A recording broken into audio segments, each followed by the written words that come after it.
ചുമ്മാ അടിച്ചെറുക്കണാണ്. AI വന്നാൽ ഡെവലപ്പേഴ്സിൻ്റെ പണി പോകും. ഇതെന്താ സംഭവം? അതൊരു മാർക്കറ്റിംഗ് ആണ്. ആരുടെ മാർക്കറ്റിംഗ്? ഈ AI മോഡൽസ് ചെയ്യുന്ന ആൾക്കാരുടെ മാർക്കറ്റിംഗ്.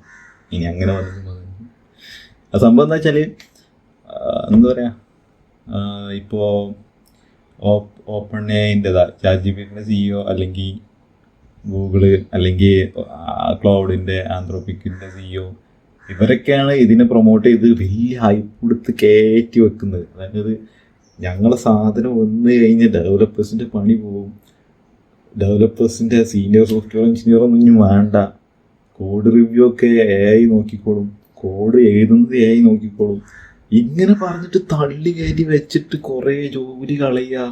ഇങ്ങനെ വെറുതെ ഈ ബിസിനസ് ടീംസ്, അതായത് വലിയ വലിയ ആൾക്കാർ, CEO, കമ്പനിയുടെ CEO ഒക്കെ ഇത് കണ്ടിട്ട് AI കൊണ്ടുവരാം, ഇത്ര ആൾക്കാർ വേണ്ട, നമുക്ക് ലേ ഓഫ് ചെയ്യാം എന്നൊക്കെ ചിന്തിക്കും. അവിടെയാണ് പ്രശ്നം കിടക്കുന്നത്. അതൊരു വേറൊരു ഇതാണ്.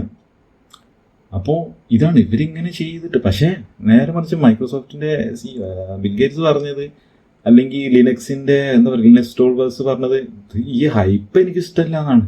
ഇത് അത്ര വലിയ സംഭവമൊന്നുമില്ല, ഇവരൊന്നും പറഞ്ഞില്ല, അത് എൻ്റെ ഒരു അഭിപ്രായമാണ്. അപ്പോൾ ഈ ഹൈപ്പ് എനിക്ക് ഇഷ്ടപ്പെടുന്നില്ല എന്നാണ് ലിനക്സ് ടോൾവേഴ്സ് അല്ലേ, ലിനക്സിൻ്റെ ജിറ്റൊക്കെ ഉണ്ടാക്കിയ ബിൽ ഗേറ്റ്സും ഇതേ അഭിപ്രായക്കാരനാണെന്ന് തോന്നുന്നത്. AI ജോലി കളയില്ല എന്നുള്ളൊരു അഭിപ്രായക്കാരനാണ്. ബാക്കിയുള്ള ആൾക്കാരാണ് ഈ AIൻ്റെ തലപ്പത്തിരിക്കുന്ന CEO. നമ്മൾ അങ്ങനെ ചിന്തിക്കണം, ഇത് മാർക്കറ്റിങ്ങിൻ്റെ ഭാഗമാണെന്നും കൂടെ ചിന്തിക്കണം. അങ്ങനെ പറഞ്ഞ് സമാധാനിക്കാം.